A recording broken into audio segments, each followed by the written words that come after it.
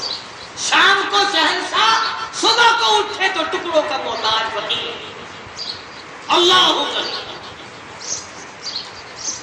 سیدنا نوح علیہ السلام نے فرمایا ایک تو پڑھا کر لا الہ الا اللہ، اللہ کے سوا معبود کوئی نہیں، اور دوسرا پڑھا کر سبحان اللہ و بحمدہ، اللہ کی تعریف کیا کر، اور فرمایا 2 کام نہ کرنے کے ہو میرے بیٹے، ایک شرک نہ کیا کر، ایک تکبر نہ کیا کر۔ یہ دونوں بیماری جو ہے بڑی مہلک ہے۔ شرک سے آدمی توبہ نہیں کرتا اس لیے کہ اسے اچھا جان کے کرتا ہے، عبادت سمجھ کے کرتا ہے، اور اسی طرح سے تکبر بری سے، مال کا تکبر، جان کا تکبر، جمال کا تکبر، خوبصورتی اور حسن کا تکبر، اپنے علم اور عبادت کا غرور، ساری چیزیں حرام، بلکہ اللہ پاک کے سامنے اپنے آپ کو ذلیل کرنا۔ یوں سوچا کرو یہ جتنے بندے جمعے میں آئے ہوئے ہیں اور مجھ سے بڑا ان میں کوئی بھی گناہگار نہیں۔ فضیل بن عیاض رحمہ اللہ عرفات میں کئی لاکھ کا مجمع ہے، ہاتھ اٹھا کر دعا مانگ رہے ہیں اور رو رہے ہیں، اے اللہ ان کئی لاکھ آدمیوں کو میرے گناہوں کی نحوست کی وجہ سے محروم نہ کر دے، مجھ سے بڑا اس سارے مجمع میں کوئی گناہگار نہیں۔ فضیل بن عیاض کی داڑھیں نکل گئی، عرفات میں رو رہے، اور جس بزرگ کو دیکھا وہی کہتا ہے کہ میرے گناہوں کی شامت ہے، میری وجہ سے عذاب ہے۔ ہمارے یہاں یہ معاملہ ہے، ہم دوسروں کہتے تیری وجہ سے عذاب آیا، تیری وجہ سے دکھ آیا، تیری وجہ سے پریشانی آئی، وہ کہتے تھے میری وجہ سے، بس یہ فرق ہے اللہ والوں میں اور ہمیں۔ تو تکبر بری شے ہے، شرک بہت بڑی لعنت ہے، بدعات ایک مستقل تباہ کاری ہے۔ حضور اکرم صلی اللہ علیہ وسلم کی سنت کی غلامی اور حضور کی غلامی بہت بڑی دولت ہے، اس لیے فرمایا ان المسلمین والمسلمات، اور میرے بندو مرنے سے پہلے مسلمان بن کے تاکہ ادھر جنازہ اٹھے ادھر تیری روح کو لینے کے لیے 500 فرشتوں کی جماعت چلے، پھر تو ہے بتا۔ اور آواز آئے قیل ادخل الجنہ، اس کو جنت میں داخل کر دو، اور وہ خود بھی کہے قال یا لیت قومی یعلمون بما غفر لی ربی وجعلنی من المکرمین۔ خود مرنے والا کہتا ہے مبارک ہو لوگوں، میں عزت والا بن گیا، اللہ کے دین کے لیے میں نے مار کھائی، میں عزت والا ہو کے دنیا سے گیا۔ تو بھائی کسی سے پوچھنے کی اور کسی سے کہنے کی کوئی حاجت نہیں، خود بخود اپنے اندر غور کرو،